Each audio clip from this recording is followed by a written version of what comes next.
The frost was thick on my wool coat, stiff as a board and smelling like damp sheep and gun oil. It was November 1944, just outside a small, nameless village in the Vosges Mountains. I was crouched in a thicket of spruce, my breath coming out in ragged white plumes that I tried to catch with my gloved hand. I heard it then, not the roar of a Tiger tank or the whistle of an 88, but a rhythmic metallic clicking. It was the sound of a cooling engine. Just 30 yards away, tucked under a canopy of dead branches and a mottled gray tarp, sat a Fiesler Storch. It was a German reconnaissance plane, its spindly landing gear looking like a prehistoric bird. My heart hammered against my ribs like a trapped bird itself. This wasn't supposed to be here. We were 3 miles behind our own lines, guarding the largest secret ammunition dump in the sector. If that pilot had seen what I'd seen, we were all walking ghosts. The manual said that Recon planes operated from established forward airfields, usually miles behind the enemy's front. My gut told me something different. I stayed low, the frozen ground leaching the heat out of my knees, and watched the way the wind rattled the spruce needles.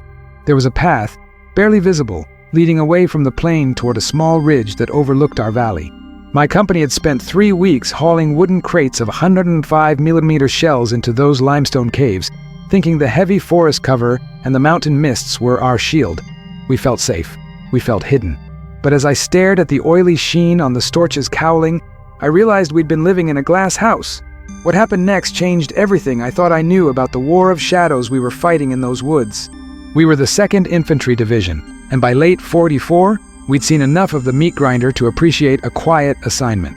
Guarding an ammo depot felt like a vacation compared to the hedgerows of Normandy. The caves were deep, dry, and filled with enough high explosives to level the entire mountain range. We had 3,000 tons of artillery shells, small arms crates, and enough fuel drums to keep a division moving for a month. The brass called it the icebox because of the temperature inside the limestone. My job was simple: patrol the perimeter, check the camouflage netting, and make sure the boys didn't smoke too close to the cave mouth. I wasn't a city boy like Sal Genovese, who'd grown up in the concrete canyons of Brooklyn. I was from the Allegheny foothills in Pennsylvania. My father had been a timber cruiser, and he'd taught me how to read the woods before I could read a newspaper. He used to tell me that the forest has a memory. If a branch is broken, it's a story. If the leaves are turned the wrong way, it's a warning. In the Alleghenies, I'd spent my winters tracking deer through snow so deep you had to swim through it. I learned how to move without making the jays scream, and how to spot a deer's ear twitching in a thicket from 100 yards away. It was a skill that made me a decent hunter back home, but in the Vosges, it was making me the only man who realized we were being hunted ourselves. Pops Miller was my sergeant. He was an old-timer, probably pushing 40, with a face like a topographical map of a bad neighborhood. He'd fought in the Great War, and he had a way of chewing on a dead cigar that told you exactly what he thought of your latest report. When I crawled back to our command post, a drafty cellar in an old farmhouse, and told him I'd found a Kraut plane tucked into the tree line, he didn't even look up from his maps. He just spat a bit of tobacco onto the dirt floor and asked me if I'd been drinking the local schnapps again. I told him I was stone-cold sober and that the plane hadn't just crashed. It was maintained, it was hidden, and most importantly, it was warm. If you're still listening to my story, I'd appreciate if you'd hit that like button and subscribe. It means these memories won't be forgotten. Pops finally looked at me, his eyes narrowing under the brim of his helmet. He knew I didn't exaggerate. He'd seen me track a German patrol for 3 miles through a rainstorm back in October, just by the way the mud had settled in their boot prints. He stood up, grabbed his carbine, and motioned for Sal and Danny O'Brien to follow us. Danny was a kid from Ohio, barely 19, with a smile that hadn't been erased by the war yet. He thought it was a joke. He kept whispering about how the pilot probably just wanted to surrender and have some of our K rations. I didn't laugh. I couldn't get the image of that ridge out of my head. If you sat on that ridge with a pair of Zeiss binoculars, you could see every truck that entered our depot. You could see the exact moments when our guards changed shifts. You could see where the fuel was stacked. We moved through the woods in a staggered line, the crunch-crunch of our boots on the frozen pine needles sounding like thunder to my ears. I led them back to the thicket. The smell of high-octane fuel and scorched oil grew stronger. When we reached the clearing, the Storch was still there, looking like a giant, spindly insect waiting to take flight. Pop signaled for us to fan out. We approached the aircraft with our rifles leveled, expecting a pilot to jump out with a Luger, but the cockpit was empty. The glass was clean. Too clean. I reached out and touched the engine cowling. It was still radiating a faint, dying heat. Then I saw it. Near the tail of the plane, tucked under a pile of brush, was a small wooden crate. I pried it open with my combat knife. Inside weren't spare parts or tools. It was filled with Leica cameras, rolls of film, and a leather-bound logbook. Sal leaned over my shoulder, his heavy breathing fogging the air. He pointed at the logbook. It was filled with neat, cramped German script and hand-drawn sketches. I didn't need to speak German to understand the drawings. They were maps of our depot. There were X's marked over the cave entrances, the fuel dump, and even the farmhouse where we slept. But the thing that made the hair on the back of my neck stand up was the dates. The entries started 3 weeks ago, the very day we'd arrived. They hadn't just found us. They'd been watching us since the first truck rolled in. They knew how many shells we had. They knew we were low on anti-aircraft support because the brass thought we were too far behind the lines to be a target. The realization hit me like a physical blow. We weren't a secret. We were a target that was being ripened for the harvest. I looked up at the ridge, the gray sky hanging heavy over the jagged rocks. Somewhere up there, eyes were likely on us right now. I felt exposed, like I was standing in a spotlight in the middle of a dark stage. Pops grabbed the logbook and shoved it into his jacket. He didn't say a word, but I could see the muscles in his jaw working. He gestured for us to move out, fast. We didn't head back to the farmhouse. We headed for the ridge. I led the way, using every trick my father had taught me. I looked for the subtle signs. A displaced stone, a tuft of wool caught on a briar, the way the crows were circling a specific stand of hemlocks a half-mile up. The climb was brutal. The air was thin and tasted like iron, and my lungs burned with every step. My hands were shaking, not from the cold, but from the raw adrenaline coursing through my veins. Halfway up, I found a cigarette butt. It was a German brand, Eckstein, filtered and short. It hadn't been there long. The paper wasn't even damp from the mist yet. I held it up for Pops to see. He nodded grimly. We were close. We crested the ridge with our bellies to the dirt, crawling through the slush and the sharp rocks. I pulled my binoculars from their case and scanned the valley below. From this vantage point, our secret depot looked like a toy set. I could see Danny's laundry hanging behind the farmhouse. I could see the grease stains on the road where the deuce-and-a-half trucks idled. It was a perfect, unobstructed view. And then, I heard the whisper. It was a low, guttural murmur coming from a cluster of boulders 30 yards to our left. I froze. Beside me, Sal's knuckles were white as he gripped his M1. I peeked around a frost-covered rock and saw them. 2 men in mountain gear. Heeresbergführer, the elite German mountain troops. They weren't wearing the standard field gray. They had on heavy, white and gray reversible parkas. One was hunched over a long-range radio, his hand flying across a telegraph key. The other was peering through a massive set of tripod-mounted binoculars dictating numbers. They weren't just observers. They were a forward fire control team. The clicking of that telegraph key was the sound of our death warrants being signed. They were calling in something big. Maybe a heavy artillery railway gun, or maybe a coordinated airstrike. Either way, once those coordinates were confirmed, the icebox would become a volcano. We had to stop them, but we had to do it without alerting anyone else who might be lurking in those woods. I looked at Pops. He held up 3 fingers, then 2, then 1. If you're still listening to my story, I'd appreciate if you'd hit that like button and subscribe. It means these memories won't be forgotten. We rose as one. The mountain troops were fast, but we had the element of surprise. Sal took the man on the radio, a short burst from his Thompson submachine gun echoing off the rock faces like a string of firecrackers. I lunged for the man with the binoculars. He turned, his eyes wide with a shock that I'll never forget. He reached for a Mauser pistol at his hip, but I was faster. I didn't use my rifle. I didn't want to risk a jam in the cold. I tackled him, the 2 of us tumbling into the slush and the sharp shale. He smelled of stale rye bread and wood smoke. We scrambled in the dirt, his gloved hands clawing at my throat while I struggled to pin his arms. He was stronger than he looked, a man built of wire and grit. He managed to kick me off, and for a second, we just stood there, 5 feet apart, gasping for air in the freezing mountain mists. He looked at me, and I looked at him. He was young, maybe younger than Danny. He had a scar running through his left eyebrow, and eyes that looked like they'd seen the end of the world. In that split second, the war vanished. It wasn't about ideologies or maps or ammo depots. It was just 2 men in a cold forest, both wanting to go home. He reached for his pistol again, and the spell broke. I fired my Garand. The sound was deafening in the enclosed space of the ridge. He fell back against the boulders, the life draining out of him as the gray mist turned red. I stood there for a long time, my chest heaving, watching the steam rise from his body. Danny came up behind me and put a hand on my shoulder. He didn't say anything. He didn't have to. We looked at the radio. It was still humming, a ghostly static pouring out of the speaker. Pop smashed it with the butt of his carbine. We searched the site and found what we feared most, a set of coded coordinates that were timed for 18 hours. It was 17:15. We had 45 minutes before the sky fell on our heads. We scrambled back down the mountain, sliding and falling, our clothes tearing on the brambles. When we hit the valley floor, we ran like we'd never run before. We burst into the command post, and Pop started shouting orders. We didn't have time to move the ammo. You can't move 3,000 tons of explosives in 40 minutes. All we could do was get the men out and hope the camouflage held against whatever was coming. But I knew it wouldn't. They had the coordinates. They didn't need to see us anymore. They just needed to hit the map. We evacuated the farmhouse and the immediate perimeter, pulling the boys back into the deep woods a mile away. We lay in the snow, shivering and waiting. I checked my watch every 30 seconds. The seconds ticked by like heartbeats.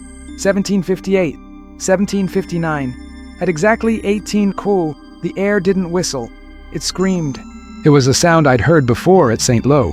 The sound of heavy caliber shells, probably 210 mm or larger, ripping through the atmosphere. The first impact hit the ridge we'd just vacated. The ground shook so hard I felt my teeth rattle. Then came the second and the third. They were walking the fire down the slope, searching for the ice box. One shell landed directly in front of the cave entrance. The explosion was so massive it didn't just throw dirt, it shifted the very foundation of the mountain. A second later, the real catastrophe began. The shockwave reached the primary fuel dump. A pillar of fire, orange and angry, shot 500 feet into the air, lighting up the twilight like a false sun. Then the ammunition started to go. It wasn't one bang. It was a rhythmic, terrifying series of secondary explosions that lasted for hours. Every few seconds, the ground would heave as a stack of 100 mm shells cooked off. The limestone caves, which we thought were so secure, became pressurized ovens. We watched from the safety of the distant tree line as our entire world turned into a furnace. The farmhouse where we'd played cards and written letters to our mothers vanished in a cloud of splinters and dust. All that work, all that sweat, gone in a heartbeat. If you're still listening to my story, I'd appreciate if you'd hit that like button and subscribe. It means these memories won't be forgotten. We stayed in the woods all night, huddling together for warmth as the fires burned. The smell was the worst part. The smell of burning rubber, cordite, and the sweet, sickly scent of the pine trees as they were incinerated. By morning, the ice box was a blackened scar on the side of the mountain. Smoke rose in lazy curls from the craters, and the silence that followed was heavier than the noise had been. We walked back through the ruins, our boots crunching on charred wood and twisted metal. We found the spot where the Storch had been hidden. The plane was gone. The Germans had sent a retrieval team, or the pilot had managed to take off right before the barrage started. All that was left was a patch of burnt grass and the empty wooden crate I'd found. I felt a strange sense of failure, even though we'd saved the men. We'd lost the depot, we'd let them watch us for weeks, and we'd been too blind to see the signs until it was too late. Pop stood by the remains of the farmhouse, looking at a half-charred photograph of someone's girlfriend that had fluttered into the mud. He looked older than I'd ever seen him. He told me that in war, you don't always get to be the hero who saves the day. Sometimes, you're just the guy who survives the disaster. But I couldn't stop thinking about the German scout on the ridge. I wondered if he had a father who taught him how to read the woods. I wondered if he'd noticed the way I moved through the spruce. Decades later, I still wake up sometimes in the middle of the night, convinced I can hear that rhythmic clicking of a cooling engine. I still can't stand the smell of wood smoke in the autumn. It takes me right back to that ridge, back to the feeling of being watched by eyes I couldn't see.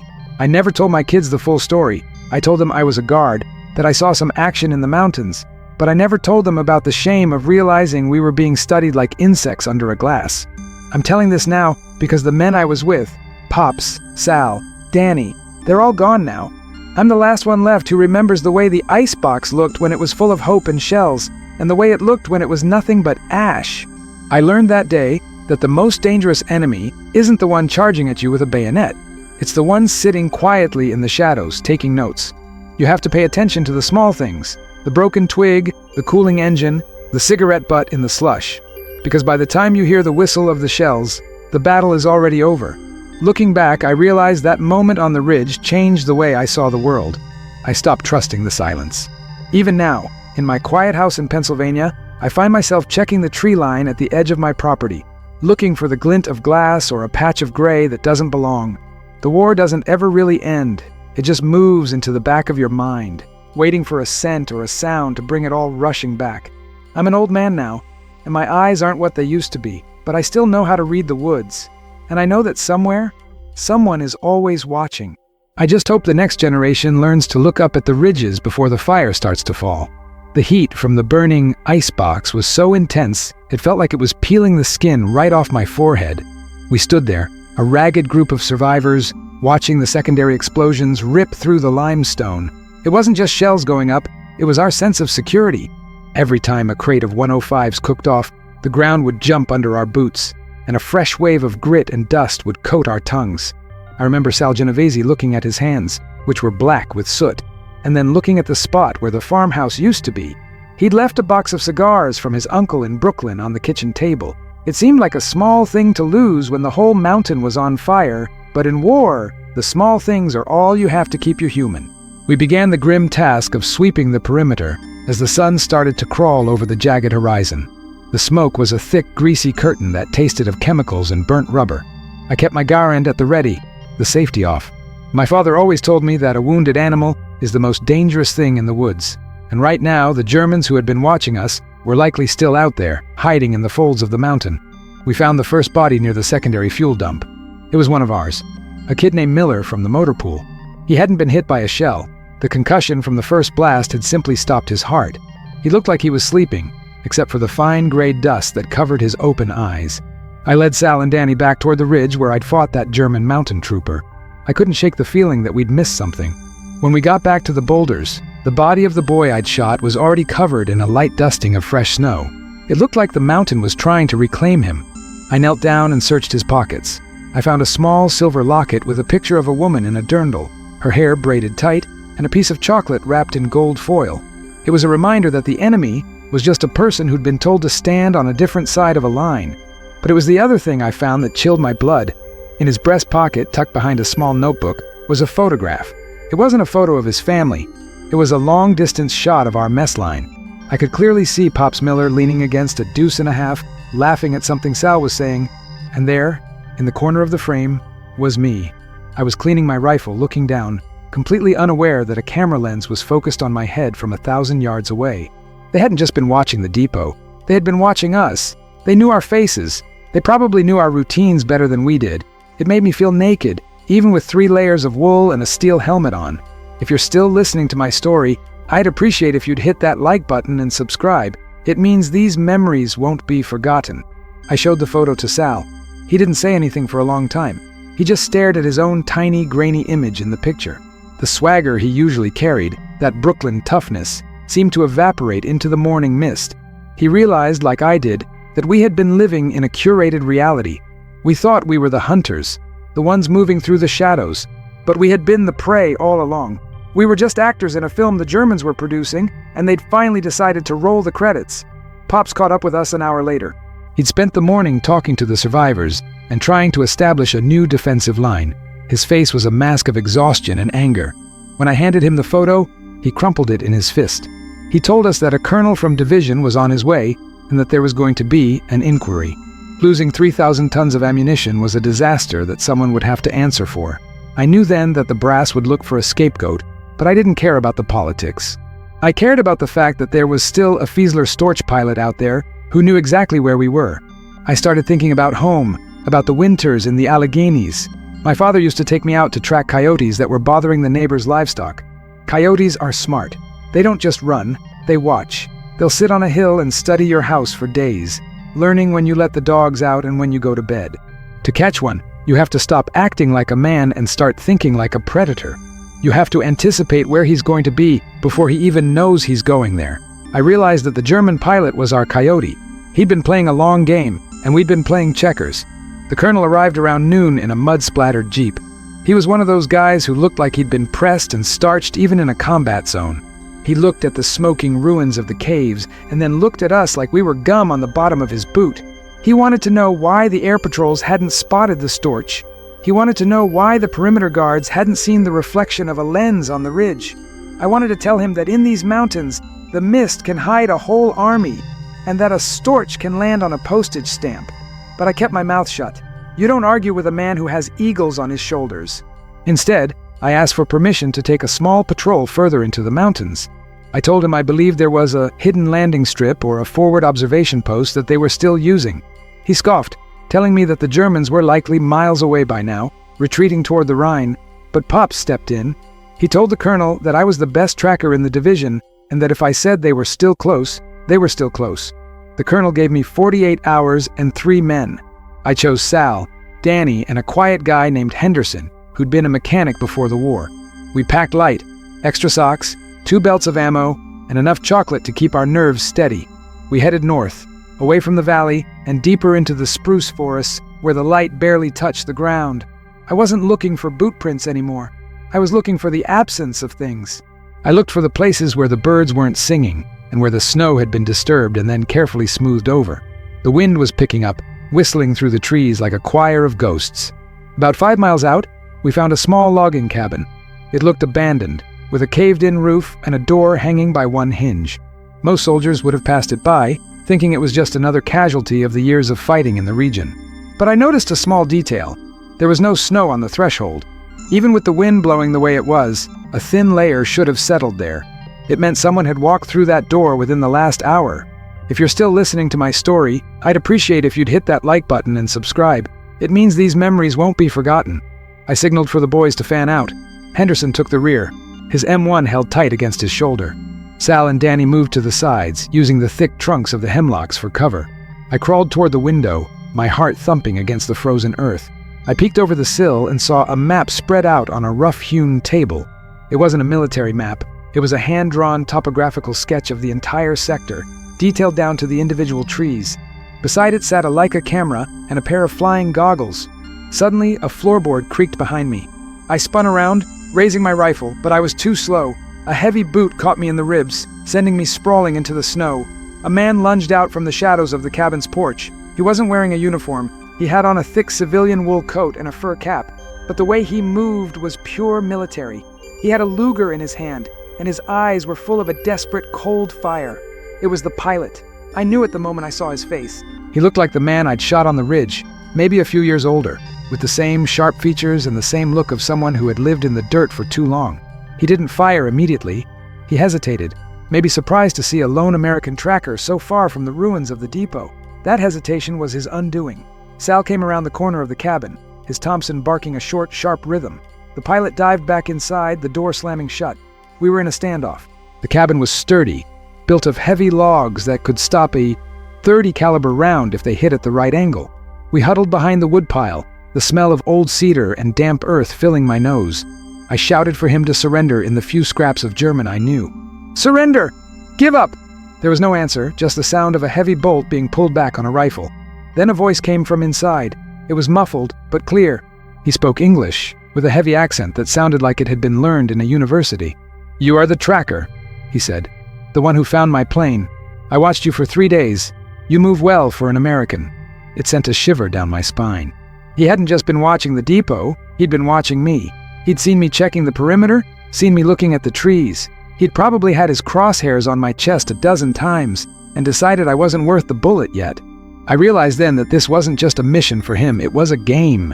He was a professional, a scout who took pride in his invisibility, and I had ruined his perfect record. "It's over!" I yelled back. "My patrol is all around you. There's nowhere to fly that Storch anymore." "The Storch is gone," he replied, and I could almost hear the smirk in his voice. "I walked it into the lake 3 miles back. It is under the ice now. But the information is already at headquarters. Your icebox is just the beginning. We know where the next one is. We know where you are going before you do." I looked at Sal. We couldn't let him stay in that cabin until dark.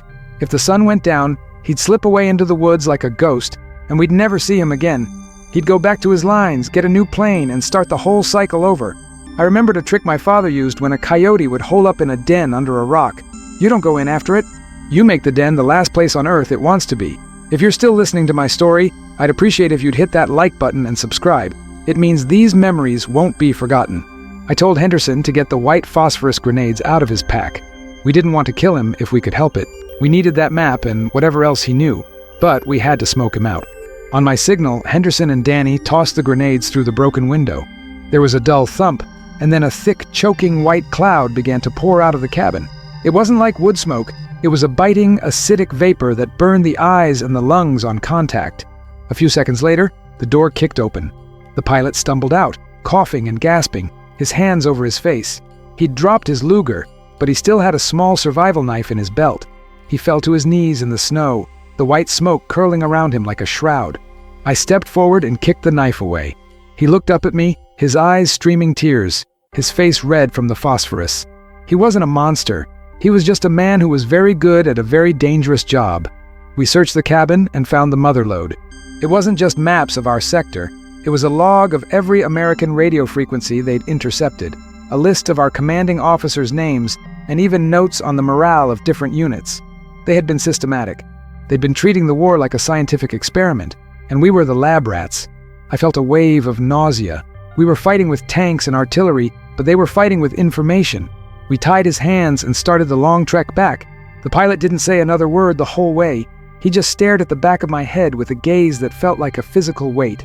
When we finally reached the command post and handed him over to the military police, I felt a strange sense of emptiness. We'd caught the Coyote, but the damage was already done. The depot was gone, and the ice box was a graveyard. The inquiry didn't find anyone at fault. They chalked it up to exceptional enemy reconnaissance capabilities. It was a fancy way of saying we got outplayed. We were moved out of the Vosges a week later, sent toward the Belgian border. As we piled into the trucks, I looked back at the mountain one last time. The smoke had finally cleared, leaving only the blackened scar on the slope. I think about that pilot sometimes. I wonder if he survived the war. I wonder if he ever went back to that mountain and looked at the ruins of the ice box. Most people think of war as a series of grand battles. Gettysburg, the Bulge, Iwo Jima. But for me, the war was that silent struggle in the woods. It was the realization that you are never as hidden as you think you are.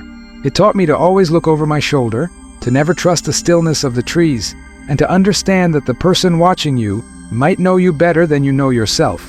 If you're still listening to my story, I'd appreciate if you'd hit that like button and subscribe. It means these memories won't be forgotten. The truck rumbled to life, the exhaust coughing out a cloud of blue smoke that smelled like home and death all at once. Sal sat across from me, lighting a fresh cigarette he'd scrounged from a supply sergeant. His hands weren't shaking anymore, but the look in his eyes had changed. He wasn't the cocky kid from Brooklyn anymore. He was a man who knew that the world was a lot bigger and a lot more dangerous than a few city blocks. We didn't talk about the photo or the pilot. We just watched the trees go by, each one looking like a potential hiding spot for someone with a camera and a map. I've spent 70 years trying to forget the sound of that Storch engine and the look in that pilot's eyes. But you don't forget things like that. They stay with you, tucked away in the corners of your mind like a hidden observation post. I'm sharing this because I want people to know that the heroes of the war weren't just the ones who stormed the beaches. They were the ones who sat in the cold and the dark, watching and waiting, and the ones who had to live with the knowledge that they were being watched in return. It's a heavy burden to carry, knowing how fragile your life really is. But maybe, by telling it, I can finally let some of that weight go. The trucks groaned as they climbed higher into the Ardennes, their tires churning through a slurry of half-frozen mud and slush that looked like dirty cake batter. The transition from the Vosges to this new sector felt like moving from one freezer into a colder, darker one. We were headed toward a patch of woods near a town called Wiltz, not far from Bastogne. At the time, those names didn't mean anything to us. They were just points on a map that some officer in a warm tent had circled with a grease pencil. But the feeling in my gut, that heavy, cold stone of unease, hadn't left me. That photograph the German pilot had taken, the one showing me cleaning my rifle in our secret camp, felt like a brand on my skin. I couldn't stop thinking about how many other eyes were watching us from the ridgelines as we rolled past. Every time the convoy slowed down or a truck stalled in the mud, my hand went to the grip of my Garand. I wasn't looking at the road. I was scanning the gray, skeletal fingers of the trees. I was looking for the glint of a lens, the unnatural puff of a cigarette's breath in the cold, or the way the snow might have been disturbed on a high branch. Sal Genovese sat across from me, his helmet tipped low over his eyes, but I knew he wasn't sleeping. Every few minutes his fingers would twitch, reaching for the Thompson submachine gun resting against his knee. The cockiness was gone. The city boy who thought he could out-talk and outsmart anyone had realized that in these woods, your mouth didn't matter, only your eyes did. I remembered a winter back in Pennsylvania, maybe 3 years before the war started. My father and I had been out near the edge of our property, where the timber gave way to the deep mountain laurel thickets. We'd been losing calves to something, not just one coyote, but something bigger and smarter.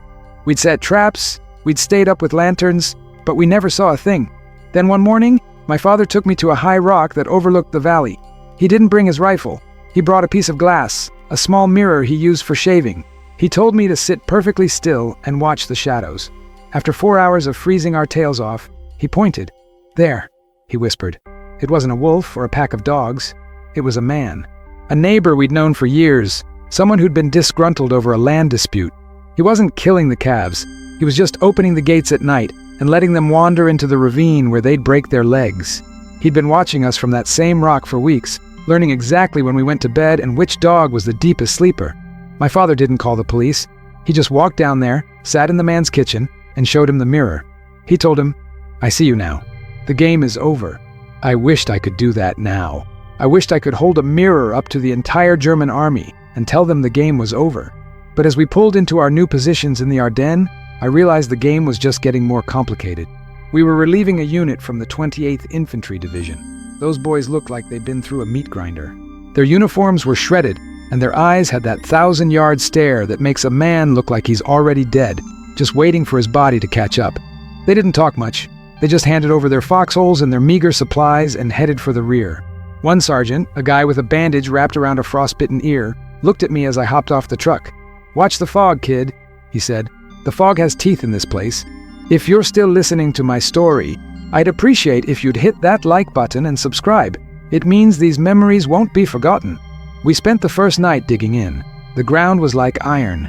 Every strike of the entrenching tool sent a jarring shock up my arms that vibrated in my teeth. Danny O'Brien was in the hole next to mine.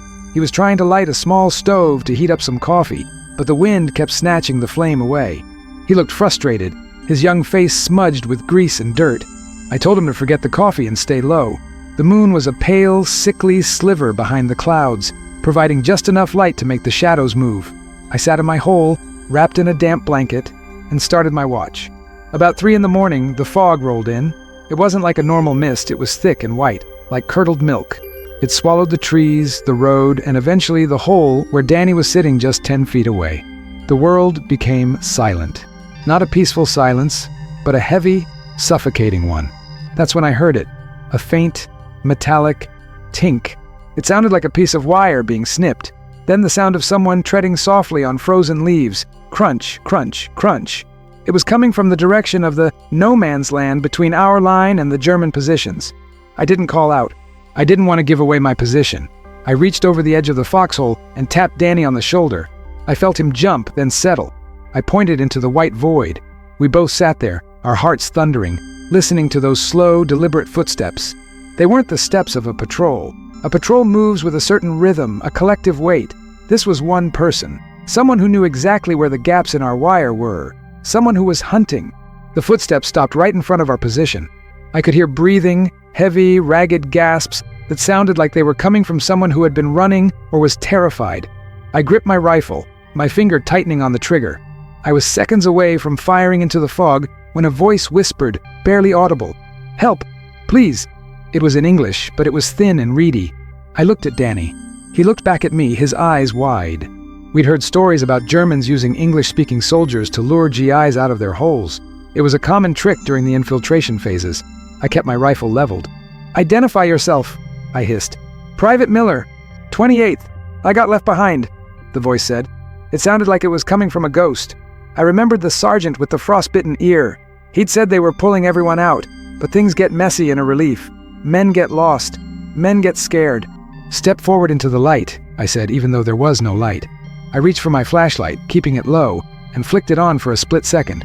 The beam cut through the fog and hit a figure standing 5 feet from the edge of my hole. He was wearing an American overcoat, but it was filthy, and he didn't have a helmet. His hair was matted with blood, and his face was a pale mask of exhaustion. He looked like he'd crawled out of a grave. Danny started to reach out to help him, but I grabbed his arm. Something was wrong. My father's voice echoed in my head. "The woods don't lie, but they can be tricked." I looked at the man's boots. They were American-issue service shoes, but the laces were tied in a way I'd never seen a GI do it. They were crossed in a tight, intricate pattern, almost like a decorative braid. It was a small detail, the kind of thing you only notice if you've spent your life looking at how things are put together. "Where are you from, Miller?" I asked, my voice cold. "Ohio. Dayton," he said quickly. Too quickly. "What's the name of the bridge over the Great Miami River in the center of town?" I asked. I'd never been to Dayton in my life, but I knew Danny was from Ohio. I glanced at Danny. He shook his head slightly. The man hesitated. The silence stretched out, thick as the fog. The Main Street Bridge," he finally said. Danny leaned forward. "There is no Main Street Bridge in Dayton, Mac. It's the Dayton View or the Stewart Street." The man's posture shifted instantly. The slumped, exhausted look vanished, and his hand moved toward the pocket of his overcoat. I didn't wait. I lunged out of the hole, tackling him before he could draw whatever was in that pocket. We hit the frozen ground hard. He was strong, surprisingly strong for someone who looked so haggard. We rolled in the mud, his hands clawing at my eyes. I managed to get a grip on his throat, pinning him down. Danny was out of the hole a second later, his rifle butt thudding into the man's ribs.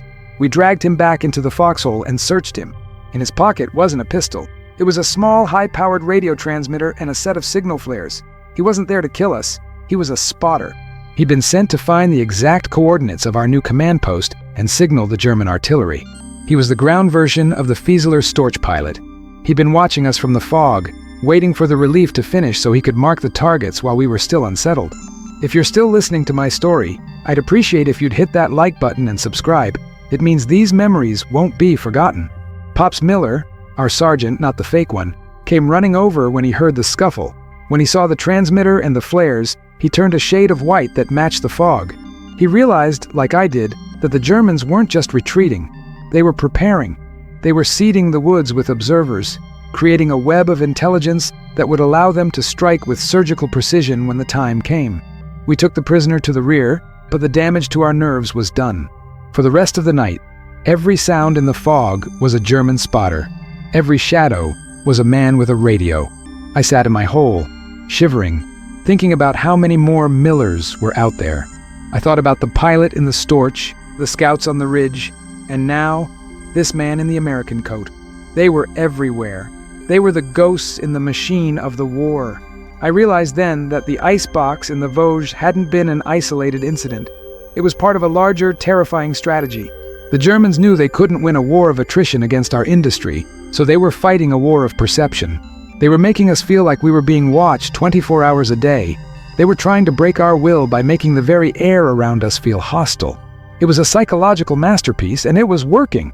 Even Henderson, the steady mechanic, started jumping at the sound of a falling branch. A few days later, the real storm broke. The Battle of the Bulge began not with a whisper, but with a roar of artillery that seemed to tear the very sky apart. But because we'd caught that spotter, our sector's command post had moved. When the shells started falling, they hit the empty field where the old farmhouse had been. We were safe for the moment, because we'd learned to look at the laces on a man's boots. I survived the Bulge, and I survived the trek into Germany, but I never lost that feeling of being observed. When the war finally ended and I went back to Pennsylvania, I couldn't go back to hunting. I couldn't stand the idea of sitting in the woods, waiting for something to move.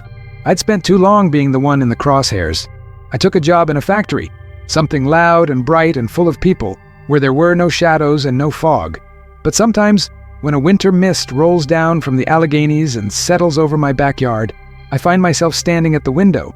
I look at the tree line, and I check the way the snow sits on the spruce. I think about the pilot, and the boy on the ridge, and the man who said he was from Dayton. I wonder if they're still out there, in some corner of the world, watching and waiting. I'm an old man now, and my war is over. But the lesson I learned remains. The most dangerous thing in the world isn't what you can see. It's what's seeing you. I'm telling this story now because I want the people who listen to understand that war isn't just about the big explosions. It's about the quiet moments of realization. It's about the weight of a photograph and the pattern of a shoelace. It's about the brotherhood of men who are all being hunted together. We kept each other alive by paying attention to the things the manuals didn't mention. We survived because we learned that in the woods, the silence is never really silent. I look at my grandkids now, playing with their gadgets and their phones, and I hope they never have to know what it feels like to be a target. I hope they never have to look at a photograph of themselves and wonder who was behind the camera. But I also hope they learn to look at the world with their own eyes, not just through a screen. I hope they learn that the truth is often hidden in the small details, and that the only way to be truly safe is to never stop watching back. If you're still listening to my story, I'd appreciate if you'd hit that like button and subscribe. It means these memories won't be forgotten. The fire in my hearth is low now, and the shadows are lengthening across the floor. It's time for me to go to bed. But before I do, I'll check the locks on the doors, and I'll take one last look out at the dark woods behind my house. Not because I'm afraid, but because I'm a tracker, and a tracker never stops looking. Thank you for listening to my memory. It's a heavy thing to carry, but sharing it with you makes it a little lighter. Good night.